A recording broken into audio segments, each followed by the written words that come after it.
After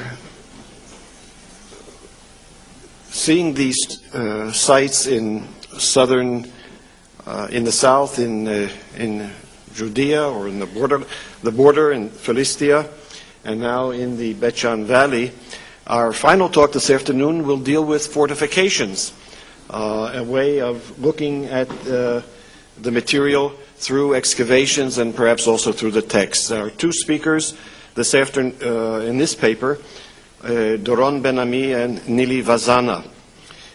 Dr. Doron Ben-Ami has been a senior member of the Chatzor excavation during the past 15 years and is currently directing a large-scale excavation project in the city of David. He teaches at the Institute of Archaeology at the Hebrew University. Dr. Nili Vazana is chairperson of the Department of Bible and a member of the Department of History of the Jewish People at the university. The two scholars have collaborated during the past 3 years, teaching a course which dealt with issues of Bible, archaeology, and history.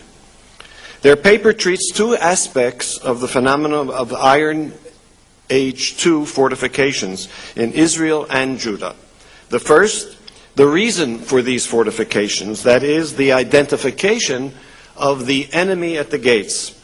The second aspect, the period when these fortification systems were inaugurated.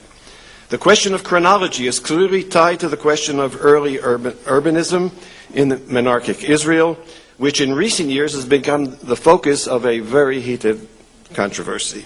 Therefore, their discussion of the dating of the fortification systems carries important consequences for this debate over the chronology of the Iron Age. Dr. Vazana.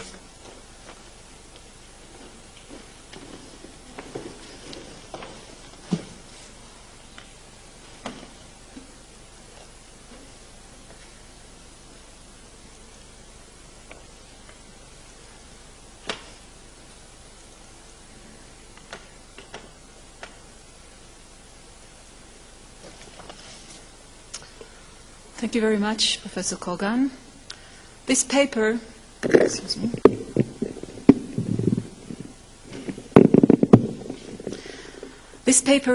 is a result of the joint work of Dr. Doron Ben-Ami and myself, the fruit of the interdisciplinary course we have been teaching for the past 3 years for students of Bible, archaeology, and the history of the Jewish people, some of which are here. We hope to show how a joint effort of scholars from different disciplines may provide a new look on both old and new questions, in this case on the phenomenon of fortifications in Iron Age Israel and Judah. The revival of urban life in Israel during the Iron Age was connected to the appearance of fortifications as an integral aspect of the emergence of cities. Some of the early cities, such as Chatzor 10, were planned and constructed with fortifications at their initial phase. In this early phase, the few fortifications are mostly casement walls.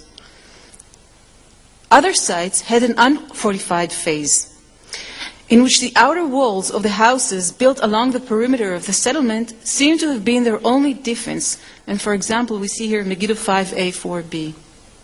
Sometimes during the Iron Age too, many of the cities and towns of the previous phase witnessed extensive changes in almost every aspect of their material culture.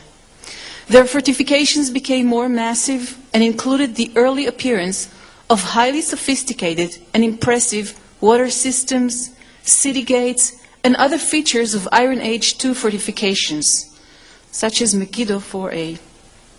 The tremendous effort and manpower invested in these systems points beyond any doubt that they were built in order to provide the people inside the walls with physical protection against military attacks.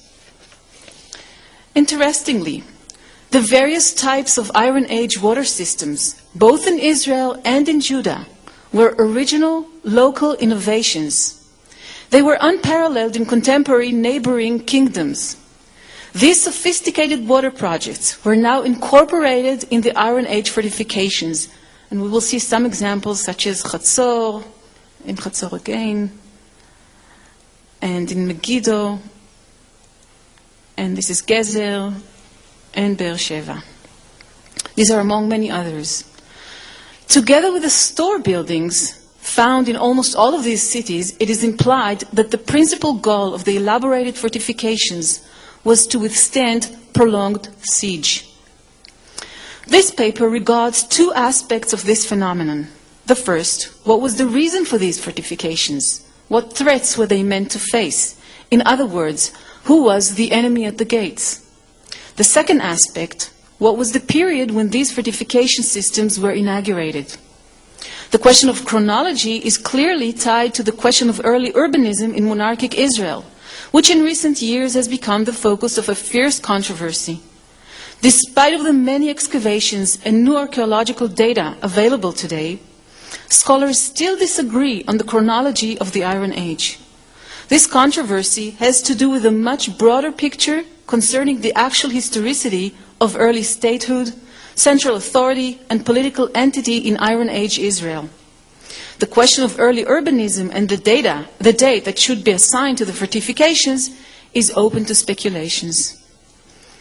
If the alternative, low chronology, is adopted, then early Iron Age II Israel loses most of its urban attributes, including fortification systems. In fact, it would push the emergence of the Iron Age cities of the early Iron Age II about a century later and turn the 10th century BCE into the last phase of the Iron Age. If this is the case, then the earliest Iron Age cities must be lowered in date to the 9th century BCE. In certain cities, the adoption of low chronology pushes the date of the elaborated fortification system to the second half of the 9th century or even later. Obviously, this dating has far-reaching implications for the history of the kingdoms of Israel and Judah. Our discussion of the dating of the fortification systems carries, therefore, important consequences for this focal debate over the chronology of the Iron Age. We will start by trying to identify the enemy. Despite the controversy over the chronology of the Iron Age, it is generally accepted by both the low and high chronology advocates that most of the early cities, along with their fortification systems, were built sometimes in the 9th century, with the possibility that few were built earlier, sometime at the close of the 10th century BCE. Given the general dating of the 9th century, it appears that the candidates for the possible threat over the young political entity, Israel, could be one of two, and we've heard that before, the Assyrians or the Arameans. In his monumental work on the art of warfare in biblical lands in the early 1960s, Yadin has laid the foundation to an understanding of the concept of fortifications in the land of Israel in the monarchic period. He linked the change in type of city walls with the appearance of the Aramean threat in the local scene, and more particularly with the Assyrian battering ram.